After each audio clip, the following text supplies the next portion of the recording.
ये भीम आर्मी की शुरुआत कैसे हुई, मतलब ऐसा क्या था? देखिए, ये गांव है, ये मेरा, यहाँ मेरा निवास स्थान है। यहीं से भीम आर्मी की शुरुआत हुई। भीम आर्मी के बनने से पहले चंद्रशेखर भाई और मेरी मुलाकात लगभग 3 महीने पहले हुई थी। हालांकि हम जानते थे, लेकिन एक मतलब दोस्ती वाला मामला 3 महीने पहले बना। अच्छा। और वही अखबार की समस्या, अखबार में दलित शब्द आता था, और ये जो बेसिक समस्या है छोटी छोटी, हम्म। इसी को लेकर के चर्चा चर्चा होती थी। तो चंद्रशेखर भाई मुझे एक दिन कहने लगे, भाई कुछ हमें करना चाहिए, हम पढ़े लिखे लोग हैं, राजनीति से हटके कुछ करना चाहिए।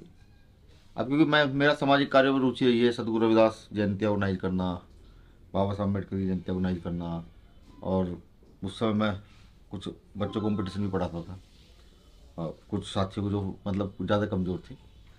तो मैंने उनसे कहा, मैंने देखो भाई, चीज़ें खड़ी करना तो आसान है। चीज़ें तो आप कल कहोगे मुझे थोड़ा सा एक्सपीरियंस है चीज़ों को, मैं कल से ये काम शुरू कर दूंगा। लेकिन ऐसा ना हो कि परसों आप ये कहेंगे नहीं भाई मैं कहीं और जा रहा हूँ, या आप देखो, ये नहीं होगा। कहने लगे नहीं, ऐसा नहीं होगा। तो मैंने उस गांव में संपर्क किया, कुछ गांव के साथी आए, और फिर चंद्रशेखर भाई शायद जिस दिन मैंने उनको बुलाया था, वो उस दिन शायद किसी डेथ हो गई थी। मैंने उन्हें फ़ोन किया, भाई ऐसी सी बात है। शाम का समय था, मेरे यहाँ से 7:30 पौने 8 बजे का समय था, गर्मियों का। मैंने उनको कहा, भाई ऐसी सी बात है, वो साथी आ गया अपने मीटिंग के लिए, कहा था। कहने लगा, भाई मैं डेथ में जा रहा हूँ। मैंने कहा, देखो भाई, जो गया तो गया, आपने जो कहा था ये काम कर दिया है, आपको मारना पड़ेगा। तो वो बेचारे शायद किसी की बाइक मांग करके लेकर के, अच्छा। हाँ, यहाँ इस गांव में आए, छुटमलपुर से यहाँ आए। गांव में यहाँ रविदास मंदिर है, उसके सामने ही गुरु रविदास धर्मशाला है। तो वहाँ वो आए, तो लगभग 13-14 लोग थे।